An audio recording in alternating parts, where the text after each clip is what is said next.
Hi, Pastor David Tart here with another Unlocking the Word for this wonderful reading from Luke 21. Vince Lombardi, famous old football coach from the 1960s, some of you may remember his name, you can Google him, once said, "When the going gets tough, the tough get going." And that is a great thing to remember because today we're going to be looking at how do you endure tough times? Not even, we're talking physical tough times, but emotional tough times, family tough times, financial tough times. I mean, you can make a long list of, of the struggles and problems we have, especially when it comes to our Christian faith. Uh, Christianity expects a lot, and it's not always welcome in this world. So, how do you endure the tough times when you're really struggling with being faithful to Christ? That's what we're going to look at today in our reading, and I'm very excited to share it with you. And we're going to do that as soon as you hear a little bit more about our YouTube channel, and hoping you'll subscribe to it. All right, we will see you in a second. Hi, welcome to our Toward the Dawn channel, and especially to Unlocking the Word. I'm so glad that you're listening or viewing this podcast. And I want to invite you to like it, share it, subscribe to it, not because we're looking for numbers, because that doesn't matter to us at Toward the Dawn, but we are looking for as a group of people who just absolutely love the Word and who love to dialogue about it. So be sure to comment your insights into the word for the day or to something I've said. Feel free to disagree or feel free to fill in the blanks of something you think I missed. And we will have a wonderful time working through these wonderful texts. And of course, we're going to keep our channel and our podcast safe. We're not going to allow for abusive language, hateful language. This is going to be a podcast that's all about respect and about coming together to embrace what God is speaking to us. So anyway, thank you for listening, and let's do the unlocking the word for today. Hi. Anyway, glad you hung in there for the words for Sunday. Words for Sunday. The unlocking the word. Um, in this Unlocking the Word series, we've been looking for a long time at the Gospel of Luke, and we have a couple more times left today, and other one. Then I'm going to move on to Matthew, just to kind of give you advertisement for what is to come. Matthew's going to be a lot of fun, by the way, and some other texts, not just Matthew. But anyway, so reaching the end, and this text that we're reading, and if you want to pause and read it, that'd be great, talks about a very cataclysmic event that happened in the Jewish people's history. And that is when the Romans got really, really sick and tired of Jewish rebellion and Jewish uh, problem, if you will. And so they decided to take away, destroy one of the key symbols and rallying places for the Jewish people, and that is the temple itself. This temple has a long, long, long history amongst our Jewish people, friends. I mean, a temple represents the presence of God and the dwelling of God with the people. I mean, it became the center of the Jewish life. I mean, every Passover, there is this massive gathering of the Jewish people at the temple. You might say, in a way, I don't want to push this all the way, but in a way, it was their kind of Mecca. All right. It was their rallying point. Everybody was a member of the temple, and that's where you went to make your sacrifices and so forth to God and remember who you were as Jewish people. It was big. And it was a rallying cry for the Jews as they dealt with the Roman occupation. Well, the Romans got tired of all the rigmarole, if you will, all the problems. So they just came in and they totally leveled the temple in 72 AD. And that's left is a wall. And that's the Wailing Wall today. That's all that's left of that temple. Still a very focal point of Jewish pilgrimages. But anyway, this was huge. It was cataclysmic when the Romans destroyed the temple. The Jewish people felt they lost their identity. And the gospel writer Luke, he's writing after the fact. And he's remembering to the people what Jesus said about the destruction of the temple. And in our reading here today, he talks about that. This beautiful temple of ours, all these beautiful stones and gifts dedicated to God, all these things are going down.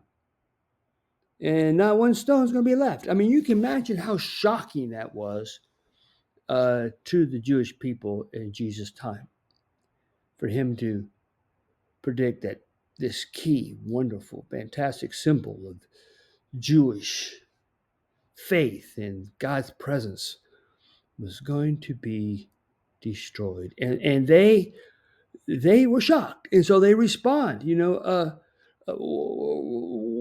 do we know this is really going to happen? Because right then it looked like everything was fine and dandy. But he said, don't worry. It's going to come down, and don't let anybody convince you different. And they're going to try to fill you because there's a void, of this temple and all that it means. They're going to try to fill it in with themselves and try to take advantage of your vulnerability and try to make them the center of what Jewishness means. It's sort of like a Messiah complex, really. So many people are going to come in. Hey, just trust me. I have all the answers. I know what's going to happen. So you just trust me and I'll get you through it. And Jesus warns us. Jesus warns us. There's only one Jesus. There's only one God who saves us. And we can't ever get caught up in a cult. And let me tell you, cults are powerful. Leaders have ways of mesmerizing people and getting them to totally be devoted to them and their ideas. It's human nature, I guess. And we can see, and you probably even know stories of people who have been so caught up in an individual and his or her way of life and her message that they even leave their families. Cults are very destructive to families and unity. I mean, it's terrible. And Jesus warns us against this. There can be only one Jesus. There can be only one Messiah, only one Christ, and Jesus is it. And note, and I could go on and on about this, and I won't because I'll be here all day. But Jesus is a good Messiah because he's not about him and trying to get you to be loyal to him and give everything to him. He's about love and kindness and compassion and sharing with all people. He's a different kind of Messiah. And so Jesus warns people, don't get sucked into an idol worship. Stay true. Stay true to the love and the grace and the hope that Jesus gives us. Don't get astray. Don't get astray, especially by the God of money and the people who think they can give you a lot of money. No. Money is not a Messiah. Money is not a sign of success. Your love and your kindness, your service to others is a sign of your success when it comes to following Jesus. Okay, enough of that. Let's dive a little deeper. And then Jesus warns them, and this is kind of where I really want to jump into this with you, because he says, hey, you're going to hear of a lot of bad things. Wars, rumors of wars. There's going to be earthquakes. There's going to be fighting, violence. There's going to be famines. There's going to be plagues. And there's going to be dreadful portents and grace. I mean, you're going to see horrible things happen. And man, that is so true today, isn't it? Every time the internet really has opened up our eyes to how bad things can be. The violence and the suffering of humankind is gut wrenching. And it's all there. It's all part of what is where the birth pangs. We can talk more about that another time, but it's when we get to Advent especially. But that's the season of hope, by the way. But anyway, it's Jesus preparing us that it's going to get bad. It's going to get really bad.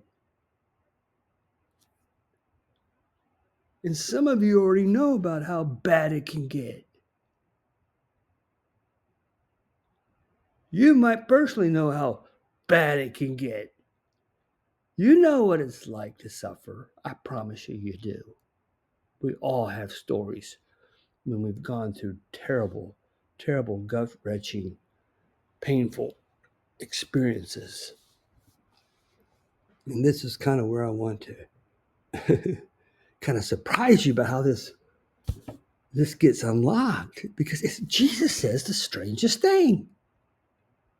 He really does. Because, we like to think ourselves get prepared. I want to be prepared from bad times. I'm going to save, and I'm going to do this, I'm going to do that, and I'm going to say this, and I'm going to do this. But boy, I'm going to be really ready for bad times. And Jesus says, don't prepare. Make up your minds not to prepare your defense in advance. That is shocking.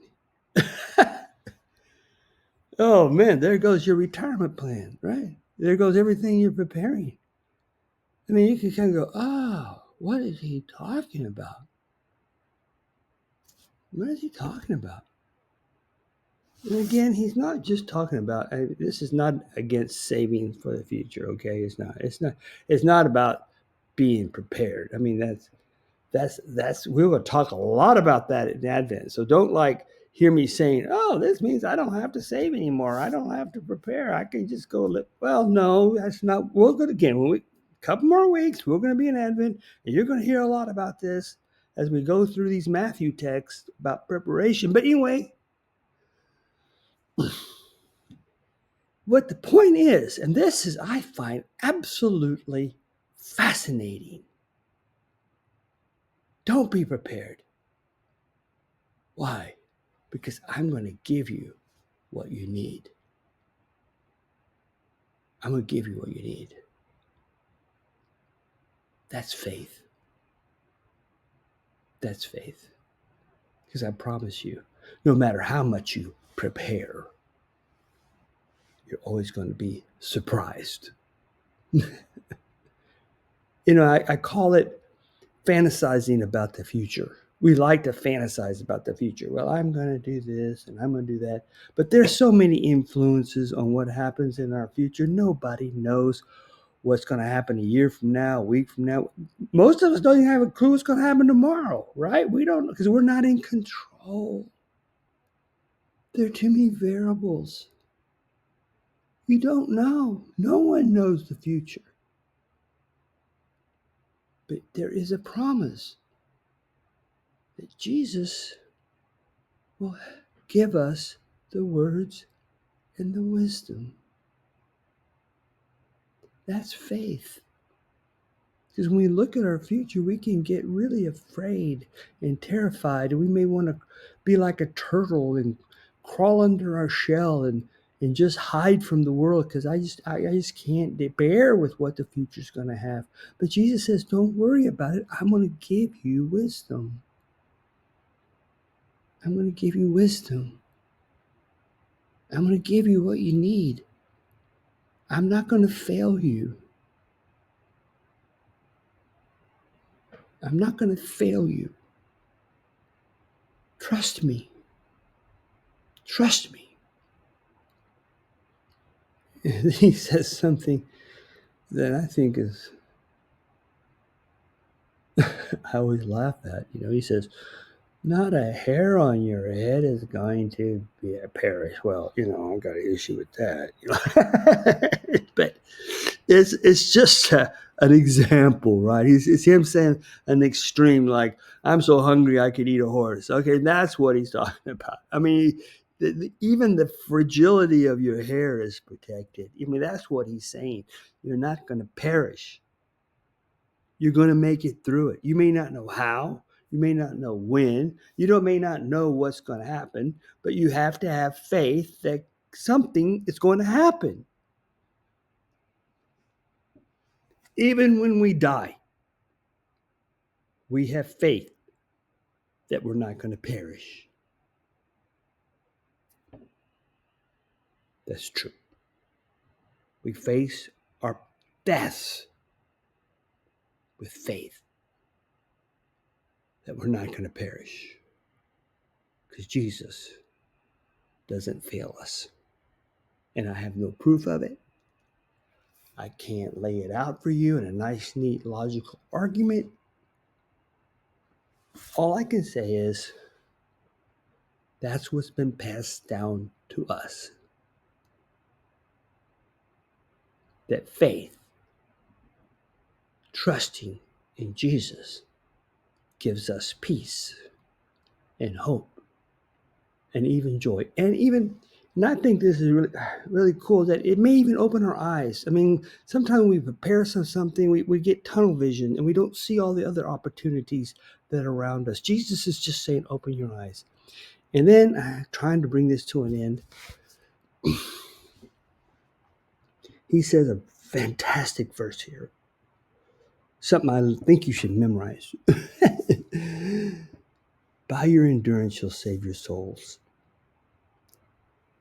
And this is not about works righteousness, It's not about, our souls fluttering to heaven when we die.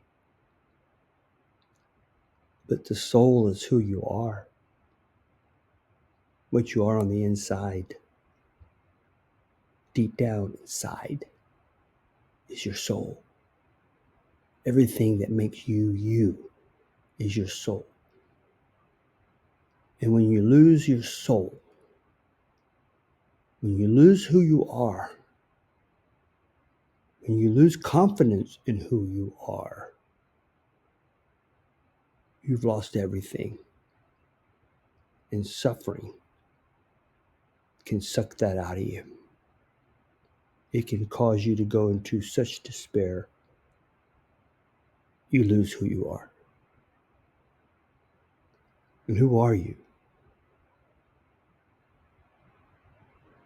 You're a child of God. As we talked about in another podcast, you're a child of the resurrection. That's who you are. That's who you are. And we can't let despair, fear, anxiety steal that from us.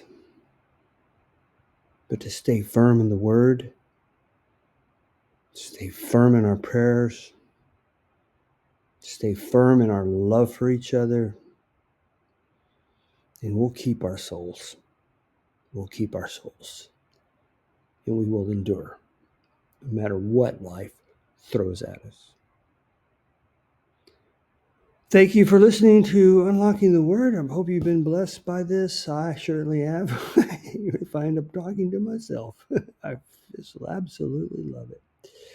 So thank you, and I look forward to another Unlocking Word with you soon. God bless.